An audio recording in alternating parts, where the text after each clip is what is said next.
It is the curse of the muse to live forever in other people's art and stories.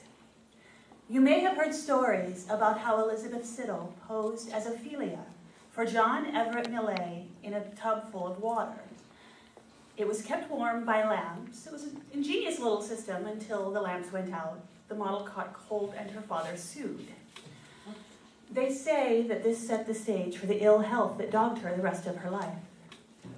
You may have heard the stories about her death by an overdose of laudanum and how she was buried in the family plot in consecrated ground, but they say it was suicide. You may have heard stories about how her husband, the painter and poet Dante Gabriel Rossetti, had her exhumed 7 years later to retrieve a notebook of poems he had buried with her. They say that her long red hair had grown after her death to fill the coffin and tangle the notebook. At the Art Institute of Chicago, you may have seen a painting called Beata Beatrix. This is a portrait of Lizzie done by Gabriel after her death.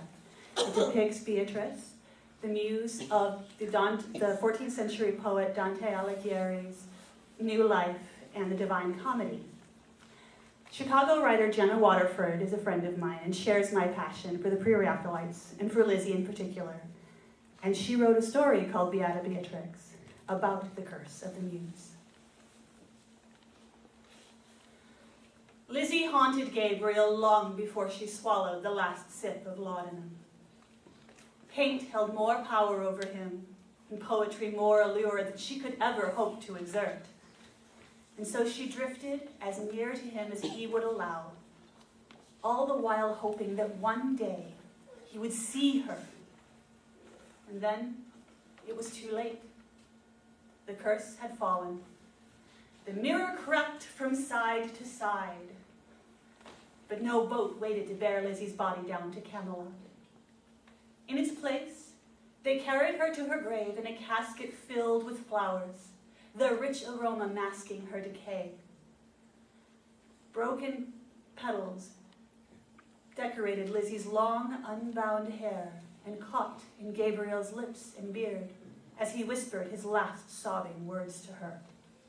"Farewell, my darling Beatrice." But there could be no farewell. Not while she gazed back at him again and again from his studio's walls. He had created each echo with his own hands, and she could taste the curse like ginger, hot and sharp and sweet on the back of her dust-dry tongue. The scent of burning paper and roses filtered down through the wood above her. Her life drifted away into the dark-stained sky.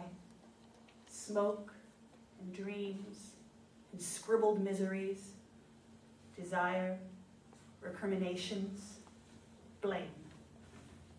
Each line written in her own hand, burned, a sacrifice to Gabriel's self-conscious mourning. His little notebook, nestled next to Lizzie's wrinkling cheek, entangled in her hair, filled with scrawls and poems. He had all but thrown it in after her. His fits of romantic drama always ended in awkward, regret gifts. This notebook, the drawing lessons, the ring on her finger, the dead child. She knew her legend lingered, heard it whispered in scandalized voices beside her grave. They talked of lies and artists and suicide, and inevitably of Ophelia, drowning in flowers and brocade, catching cold when the lamps went out. But it was that painting that had made her famous. Only Gabriel had refused to see her in that role, casting her instead as Dante's Beatrice. Lizzie tried to overlook the fact that Dante had loved Beatrice only from afar. She accepted the role, and she played it well. Silent and perfect, serene and untouchable. But Beatrice's perfection required death. Lizzie had always known that. even if Gabriel had not. She could hear them now, above her, scratching in the earth and the stones that covered her. They came at night, hiding from watching eyes. She had waited for this moment since Gabriel had first given her the notebook. At last, he would see her. In this state, there could be no pretense. He would look at her, and he would see her.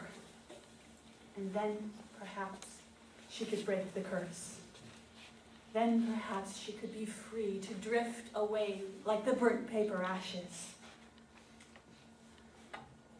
With no breath to hold, she waited, staring upward through empty sockets.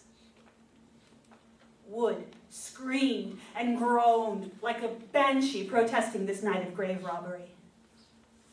She strained upward, trying to see him. She saw flashes of white cloth covering mouths. Their eyes all held horror. Their lamps flickered and spat, casting a spectral light. Where was he? She heard gagging, and it drew nearer as one of them climbed down, struggling not to stand on any part of her. Hands pulled at her hair, trembling, flinching. The gagging grew worse, and then receded as the feet climbed upward out of her bed, taking with them the familiar pressure of the notebook's worn leather cover. Gabriel had not come. His eyes would never see. The curse would never break. Handfuls of crushed petals and bruised blossoms fell across Lizzie's rotted gown. Rain tickled ice fingers over her parchment skin. The lamps went out long before Ophelia's drowning madness could be finished. Snow cold, flower strewn, they left her there. Gabriel had not come, and she would never be warm.